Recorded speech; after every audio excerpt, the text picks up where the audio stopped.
ഇന്ന് പുറത്തു വന്ന 3 IPL ന്യൂസാണ് നമ്മൾ ഇന്നത്തെ വീഡിയോയിൽ നോക്കുന്നത്. ആദ്യത്തെ ഒരു അപ്ഡേറ്റ് മുംബൈ ഇന്ത്യൻസുമായി ബന്ധപ്പെട്ടതാണ്. മുംബൈ ടീമിന് ഒരു കീപ്പറെ ആവശ്യമാണ്. ഇഷാൻ കിഷനെ മുംബൈ ടീം ഒഴിവാക്കി. ഇപ്പോൾ ഇതാ ഇഷാന് പകരം രാഹുലിനെ വാങ്ങാനാണ് മുംബൈയുടെ പദ്ധതി. 18 കോടിക്ക് മുംബൈ ടീം രാഹുലിനെ വാങ്ങുമെന്ന റിപ്പോർട്ടാണ് വന്നിരിക്കുന്നത്.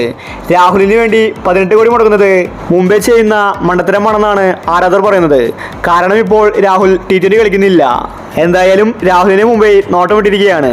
അടുത്തൊരു അപ്ഡേറ്റ് CSKയുമായി ബന്ധപ്പെട്ടതാണ്. CSK ടീം എപ്പോഴും വയസ്സന്മാരെയാണ് ലേലത്തിൽ പങ്കെടുപ്പിക്കാറ്. ഇപ്പോൾ ഇതാ CSKയുടെ തുറുപ്പുചീട്ടായ MS ധോണി ലേലത്തിൽ പങ്കെടുക്കുമെന്ന റിപ്പോർട്ടാണ് വന്നിരിക്കുന്നത്. ധോണി ലേലത്തിലുണ്ടെങ്കിൽ അത് CSK ടീമിന് ഭാഗ്യമാണ്. ധോണി അഗ്രഗണ്യനാണ്.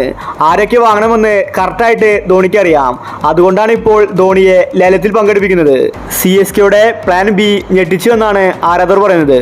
അടുത്തൊരു അപ്ഡേറ്റ് രാജസ്ഥാൻ റോയൽസുമായി ബന്ധപ്പെട്ടതാണ്. രാജസ്ഥാൻ ഇപ്രാവശ്യം രണ്ടും കൽപ്പിച്ചാണ് വന്നിരിക്കുന്നത്.